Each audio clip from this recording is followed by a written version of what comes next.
Hi friends, KA15 ಫ್ಲೇವರ್ಸ್ನಲ್ಲಿ ನಾವಿವತ್ತು ಗೋರಿಕಾಯಿ ಅಥವಾ ಚೌಳಿಕಾಯಿಂದ ಒಂದು ರೈಸ್ ಬಾತ್ ಮಾಡೋದು ಹೇಗೆ ಅಂತ ನೋಡೋಣ. ಚೌಳಿಕಾಯಿಯ ರುಚಿ ಸ್ವಲ್ಪ ಕಹಿಯಾಗಿರುತ್ತೆ. ಇದನ್ನ ಕತ್ತಿ ಅಥವಾ ಚಾಕುವಿನಿಂದ ಕಟ್ ಮಾಡಿದ್ರೆ ಇದರ ಕಹಿ ಇನ್ನೂ ಜಾಸ್ತಿ ಆಗುತ್ತೆ ಅಂತ ಹೇಳ್ತಾರೆ. ಸೊ ನಾವು ಇದನ್ನ ಹೀಗೆ ಕೈಯಿಂದ ಮುರಿಬೇಕು.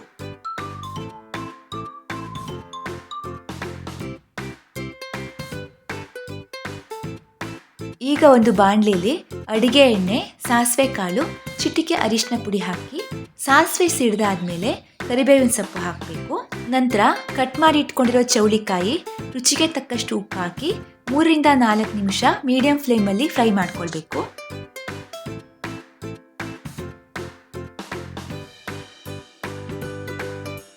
ಇದು ಸ್ವಲ್ಪ ಕಲರ್ ಚೇಂಜ್ ಆದ್ಮೇಲೆ ನೀರು, ಸ್ವಲ್ಪ ಬೆಲ್ಲ ಹಾಗೂ ಹುಣಸೆ ಹಣ್ಣು ಹಾಕಿ ಬೇಯಿಸ್ಕೋಬೇಕು. ಮಸಾಲೆಗೆ ತೆಂಗಿನಕಾಯಿ ತುರಿ, ಬ್ಯಾಡಗಿ ಮೆಣಸು ಮತ್ತು ಸ್ವಲ್ಪ ಸಾಸಿವೆ ಕಾಳು ಹಾಕಿ ತರಿಯಾಗಿ ಪೌಡರ್ ಮಾಡ್ಕೊಳ್ಬೇಕು.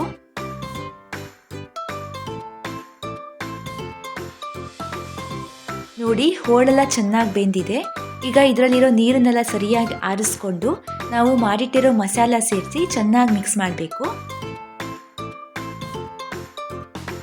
ಇದಕ್ಕೆ ಅನ್ನ ಸೇರಿಸೋ ಮೊದಲು ಬೌಲಲ್ಲಿ ಸ್ವಲ್ಪ ಹೀಗೆ ತೆಗೆದಿಟ್ಕೊಂಡ್ರೆ ಚಪಾತಿ ಅಥವಾ ದೋಸೆ ಜೊತೆ ತಿನ್ನಬಹುದು.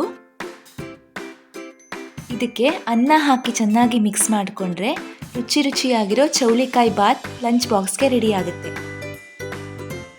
ಇದನ್ನ ರಾಯ್ತಾ ಅಥವಾ ಮೊಸರು ಜೊತೆ ಸರ್ವ್ ಮಾಡಬಹುದು. ಫ್ರೆಂಡ್ಸ್, ನೀವು ಈ ರೈಸ್ ಬಾತ್ನ ಮನೇಲಿ ಟ್ರೈ ಮಾಡಿ. ಇನ್ನೂ ಹೆಚ್ಚಿನ ವಿಡಿಯೋಗಳಿಗಾಗಿ ನಮ್ಮ ಯೂಟ್ಯೂಬ್ ಚಾನಲ್ಗೆ ಸಬ್ಸ್ಕ್ರೈಬ್ ಆಗಿ ಹಾಗೂ ನಮಗೆ ಸಪೋರ್ಟ್ ಮಾಡಿ. Thank you.